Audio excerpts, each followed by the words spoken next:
Hi, I'm Steve. We've owned this Nova since about '97, where we began the restoration.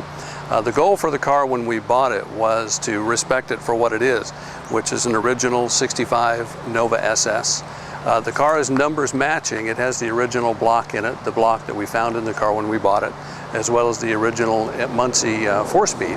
The rear end in the car is different. We put a posi rear end in it, but it is a 65 housing. A couple of the things that you probably want to know about the car are the things that we did to make sure that it was drivable and that it was going to be a lot more fun than the original 65s were. You should know that since it's an SS car, an original SS car, we didn't change anything that couldn't be put back to original.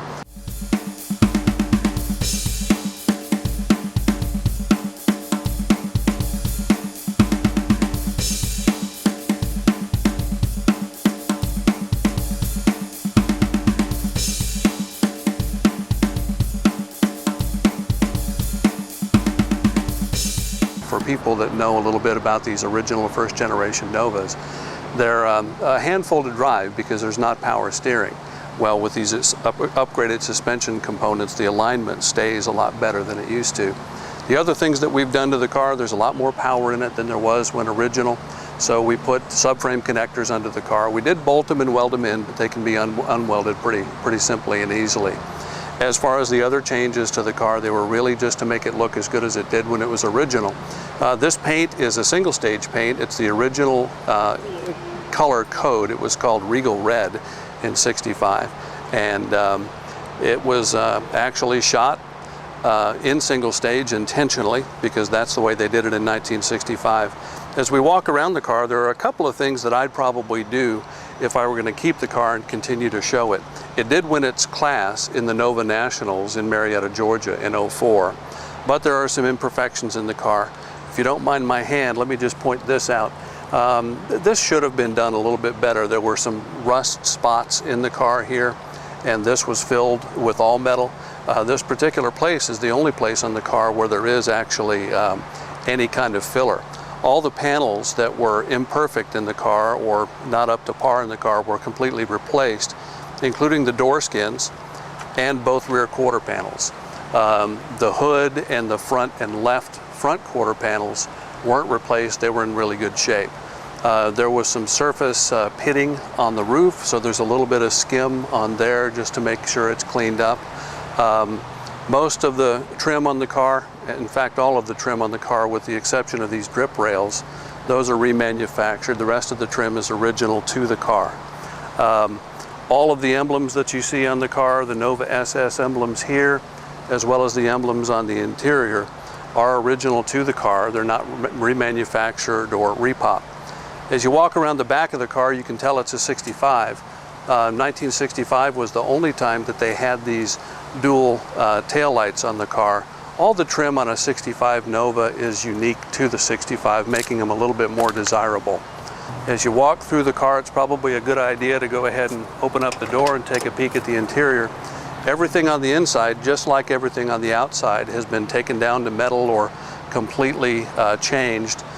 As you're panning through the car, you'll want to take a look at that center console. That is the original SS center console. If I had it to do over again, I'd probably have that filled a little bit better. It was just re-chromed and I don't really like the way it turned out. And frankly, that's why it's not a $40,000 car sitting at the Barrett-Jackson auction. It was a car that was built to drive and enjoy, and we've certainly had our share of enjoyment with it. A couple other things you'll want to take note of as you walk around the car. The badges on the side are the original V8 badges.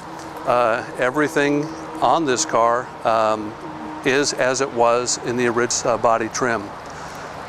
One thing that most people are interested in is, when you look at the interior, it's obvious that the dash components have been replaced, and people have asked me why we did that. The whole dash kit that's in there is a more modern dash kit, just to make sure that we can keep an eye on oil pressure, fuel, temperature gauge, as well as the voltage. Just a lot more reliable than the old stuff. The radio inside the car is it's a custom audio radio made to look like an old radio, but there is a 6-disc CD changer in the trunk, and there is a 4-speaker stereo. I'm not going to suggest to you that it is Rumble U stereo.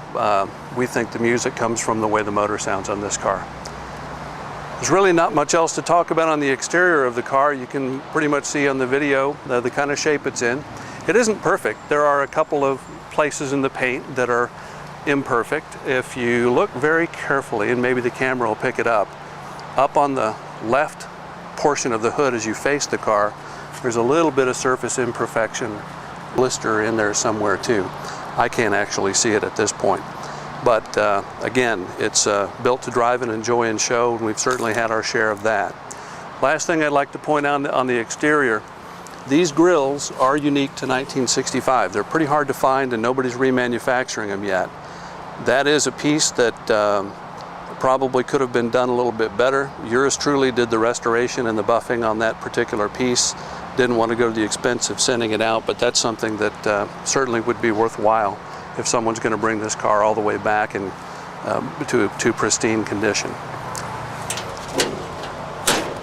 Have to pardon me for it being dirty. I do drive the car, and it's certainly seen its share of miles lately. There's only about 1,000 miles on it, maybe 1,200 since the building of the motor. The engine itself is the original 283, and it was built by a raceboat motor designer in San Antonio, Texas. Probably makes about 315 now. It certainly could use a cleaning. The reality on the components that are put on the motor is it's got 1.7 stainless steel roller rockers. It's bored about 60 over. The headers that you see are custom built, ceramic coated inside and out, built specifically for this model year of Nova.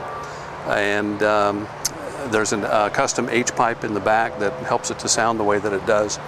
Alternator lowering kit just cleans up the engine compartment, makes things look nice.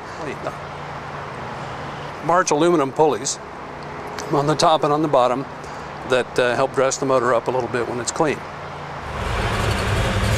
Thanks for looking at our 65 SS. We're just going to go for a quick little test drive just to show you on the video how it runs and drives. I'm going to shut up and let the car talk.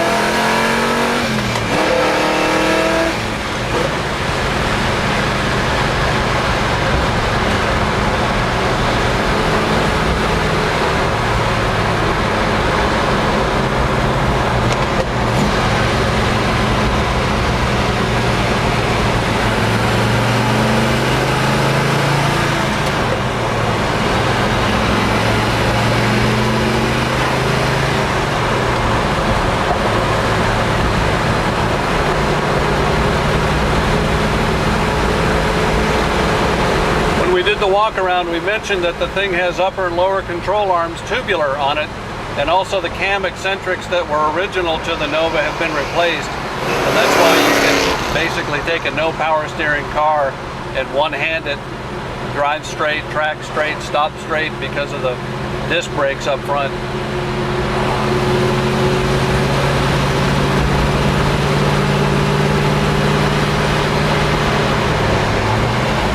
The original drum brakes on the car, you probably would have wanted to start stopping about a quarter mile back there.